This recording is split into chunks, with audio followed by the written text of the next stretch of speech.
Welcome to Bay Area Psychology. Tonight we explore the impact of pets on mental health. Last week, my beloved cat Nikki developed a runny eye.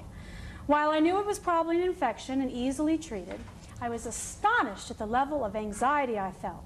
I made an immediate veterinarian appointment and practically threw my wallet at them. I didn't ask the cost of treatment or medication. It simply didn't matter. I am not the only person who feels this way about my pet, as what must be easily a billion-dollar pet care industry can attest. Research indicates that the companionship of a pet can prolong the life of the elderly, decrease overall depression, and perhaps even speed the healing of sick children. What is it about these simple creatures that can make such a profound difference in our lives? With us here to discuss the link of pets and mental health is Chris Arnold, Executive Director of the Santa Clara County Humane Society, and Barbara Stankus from Hug-A-Pet, volunteer with Hug-A-Pet. And with Barbara is Jezebel, who is, you're a beautiful animal, just stunning. I want to welcome you all three to our show this evening. Thank you, Mary. Thank you. I wanted to take an opportunity and have you introduce Jezebel to us and tell us how you met her. Well, Jezebel is a Humane Society dog. My prior dog had to be put to sleep, and I was without a dog, and I found that after about 3 weeks, I couldn't tolerate it. So I started to shop, and I had something in mind, and I shopped at the Humane Society, and there she was in cage number 37. And that was 5 years ago. Okay. Since that time, she has been my constant companion. She is a Hug-A-Pet. She won a trophy in obedience school. Okay. And so wow. she brings me great pleasure. Okay. Well, I imagine, and I know from both of your experience, that Jezebel has not only brought you pleasure, but as a Hug-A-Pet volunteer, you probably take Jezebel places, and other people get to experience her. You were most recently, I think, at a local mental health facility with, and had a chance to ask some people about the impact of pets in their lives. Yes, that's true. I thought that I would throw out the question of when I mention the word pets, what comes to your mind? Okay. And some of the things, if I could kind of read them to you. Comforting. I can pet them and stroke them and touch them and hug them, something that I can't do with others. Oh, okay. They need me, was another comment. They make me happy. And I asked, well, how do you know, how do they make you happy? Oh, by their purring, by their wagging their tails. They give me unconditional love. Oh, okay. And unconditional love is indeed a pretty rare commodity. Now, you have the chance to actually be with animals quite often. And do any of these comments surprise you a bit? Oh, absolutely not at all. As a matter of fact, one of the wonderful things about working at Humane Society is that we can all bring our pets to work.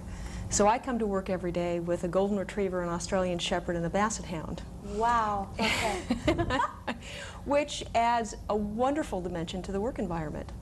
How is it, I mean, have you worked places without pets? Oh, absolutely. Okay. I worked for Hewlett-Packard for 15 years. Oh, goodness, okay. Wonderful company, but no, I could not bring my pets to work. Okay, that's a definite contrast from Yes. the world of nonprofit. Yes, yes. So, what difference have you noticed having animals present? How about with the workforce? I mean, Well, it makes a complete difference in the work environment, particularly our work environment, where there is a tremendous amount of emotion, as you can well imagine working at a Humane Society.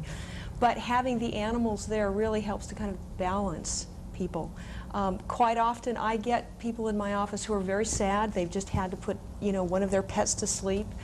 And they come into my office, they'll sit down, and my Golden Retriever will walk over and put his head in their lap.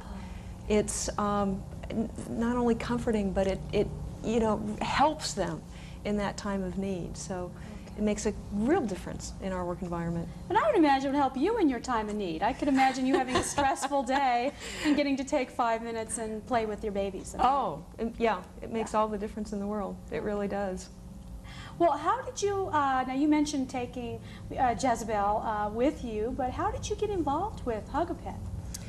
Well, for a long time, I knew the importance of animals in my life, and I just made the leap that they must be important in other people's lives.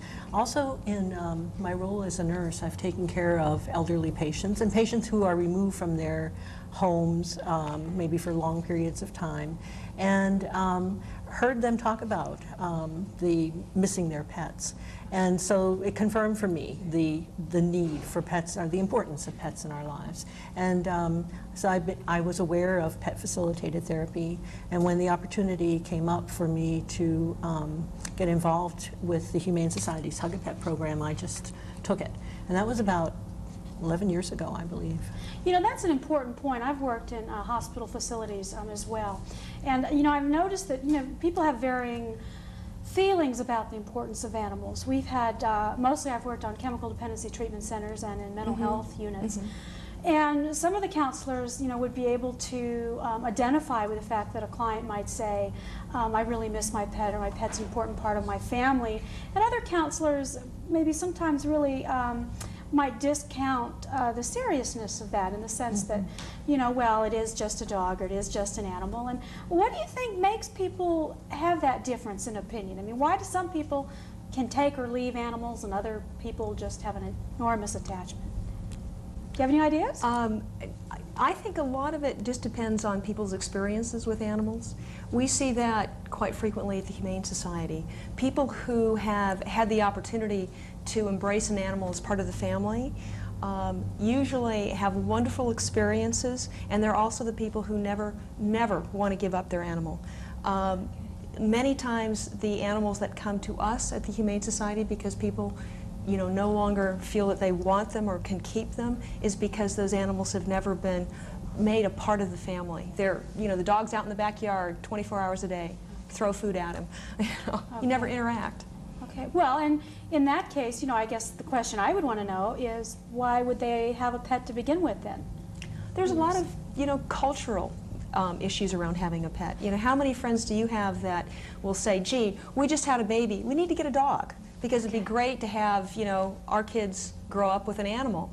But they don't really, you know, they don't have time for that pet, you know, but it's something that you do because, gee, you're an American family.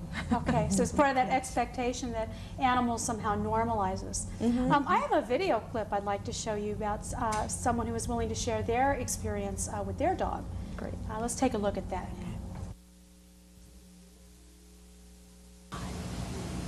Can you tell me about the impact of having a pet dog for you? Yeah, well, the one thing that really sticks out in my mind is 8 months into recovery, I had a stroke. And it wasn't a real serious one. I had a lot of exercise and stuff, and I had weights in the backyard. Having my dog out there kind of motivated me, and I'd throw the ball for him. It became part of my exercise routine, and it really helped a lot. Okay. Do you still have your dog?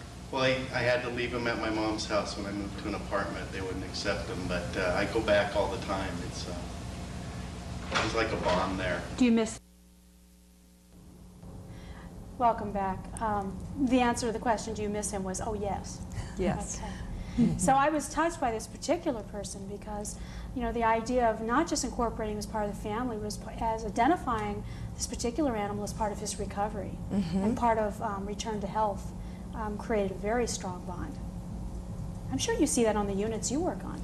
I do, and it makes perfect sense in my own experience as well. I think one of the, I know that one of our basic human needs is love, unconditional love and acceptance in a non-critical, non-judgmental way. And my experience is that animals bring that for us.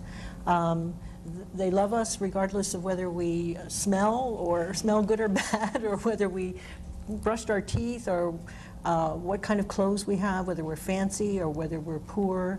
They greet us, they make us feel needed, and they do need us. They need to be cared for, and I think they give us the opportunity to be involved, especially people who might have problems with intimacy and kind of have that little guardedness, you know, and with an animal we trust. And I find that especially in the elderly, where trust becomes a real issue. As we age, we begin to lose our senses a little bit, and as it happens, for instance, as our sight becomes a little bit more compromised and our hearing a little bit more compromised, we begin to lose a little bit of trust even in ourselves and become very vulnerable.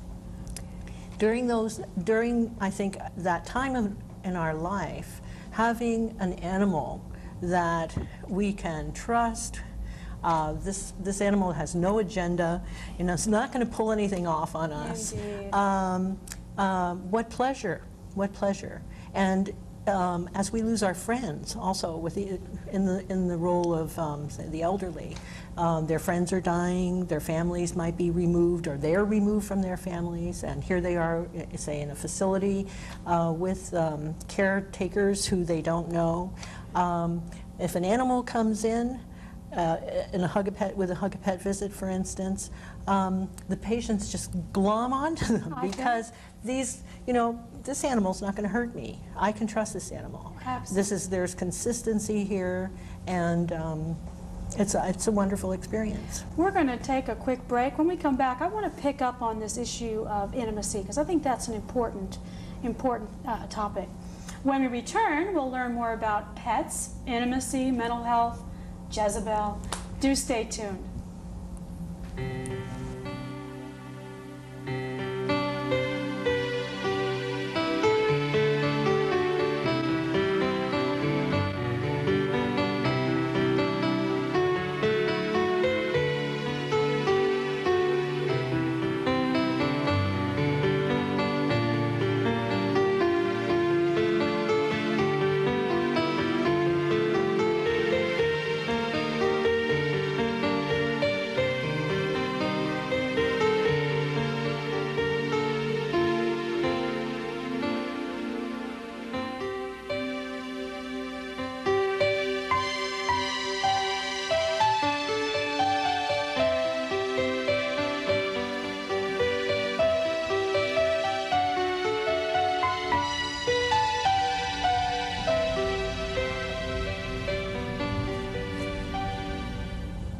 Welcome back.